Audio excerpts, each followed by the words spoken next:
action is done has decreased. And also, just like the other kinetic potential, kinetic energy and potential and elastic and gravitational and potential energy has been measured, this one is also measured in joules. Now, I feel like we can give an example. So, imagine this object right here. It's 3 kilograms, and imagine it's just rolling down, like, I don't know, this table right here. It's rolling in this table at 3 meters per second. Boom, boom, boom, boom, boom. Hold on, I forgot to mention, this is 1 kilogram, okay? This is the mass of this object right here in that specific example is 1 kilogram, okay? Boom, and then it hits my finger, just scraps by my finger right there. Boom. And it scraps and it slows down to the point where it's now at 1 meter per second. What would be the work in this situation? What do you guys think? I'll give you a second to think about it. In order to solve this, we have to find the kinetic energy of the before and the kinetic energy of the after. Kinetic energy, as we know and as I have mentioned previously, is 1/2 times mass times velocity squared. In this case, it would be 1/2 times mass, which is 1 kilogram, times the velocity of the initial, which is 3 meters per second squared. And this would be, the final thing would be 1 times 1/2 times the 9. Which would be K equals 4.5 joules.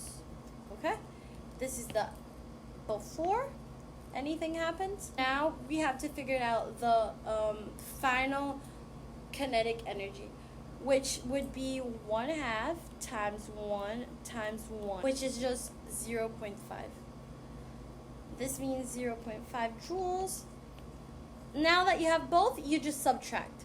You go E final, which is 0.5 joules, minus E initial, which is 4.5 joules.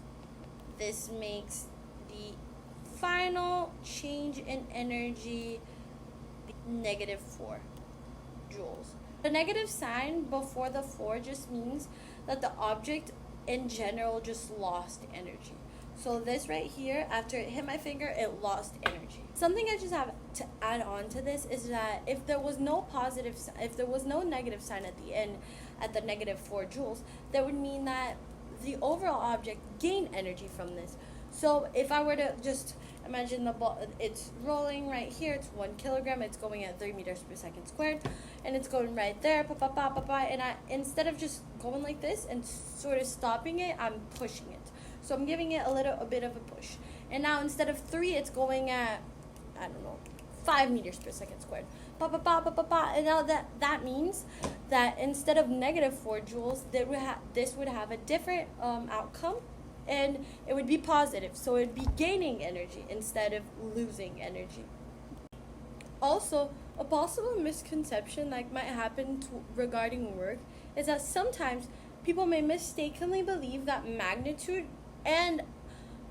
of the force exerted on the object is directly proportional to the amount of work done to the object. So people think that, like, if I were to push an object, it'd be exactly proportional to the amount of work, and it's not, because work is not solely determined by the magnitude of the force. Work depends on both magnitude of the force and the displacement of the object in the direction of the force. Now let's talk a little bit more about power. Power is literally the rate of change in energy and the rate of change of work. It's how much time it takes for energy to change or for a work to happen. So the formula is P, which is power, equals change in E divided by T, which is change in energy divided by the amount of time in which the change has occurred. Because of that, the standard unit for power is joules per second, which just means watt. That is what we see every day. We see this in lamps and TVs, and when they're gonna plug something in, how much kilowatt it has. Kilowatt just means 1,000, so 1,000 watts. For example, if we take just I don't know, something that requires electricity to be plugged in, we normally check for how many watts it requires, and this is how we pay the bills for, I don't know, the lights in our house and many other things. Imagine there's a car and it accelerates, it's at rest right there, but then eu tô tendo um problema de falar inglês, eu acho que eu não sei falar inglês, eu não sei.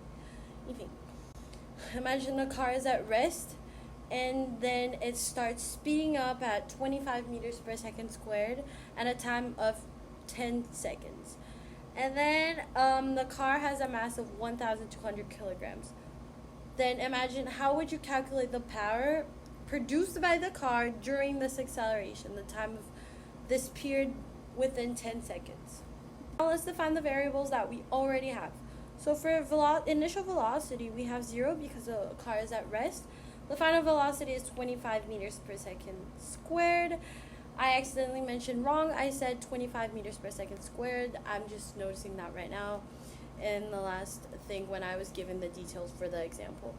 But now I'm correcting myself. Okay, so then the time it takes is 10 seconds and the mass is 1,200 kilograms. And the change in velocity is just final minus initial. Okay, so first things first, we have to define the change in velocity over the time it took, which is 25 minus 0, which is the initial velocity because the car is at rest, divided by 10. This would give us the result of 2.5 meters per second squared. This is what we have for right now. So now, first we have to do the whole equation for work, which is the final minus initial, which would be 1/2 times 1,200, which is the kilograms, the mass, times 25, which is the final acceleration, minus 1/2 times 1,200 kilograms, which is the mass, it doesn't change, times 0, which is the initial velocity. This would mean that work would equal, just simplifying it, work would equal 1/2 times 1,200 times 20 times 625 meters per second squared, which would be 375,000 joules. Given that, now that we have that, we just do 375,000 joules divided by 10 seconds, which is the amount of time it took, making the final answer be 37,500 watts, which, if you just divide by 1,000, is 37.5 kilowatts. Okay guys, that's it. Thank you so much for watching my video. Hopefully you've learned a lot with me.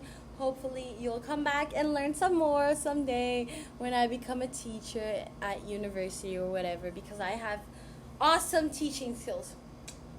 Enjoy. Happy Easter. Bye bye, mister.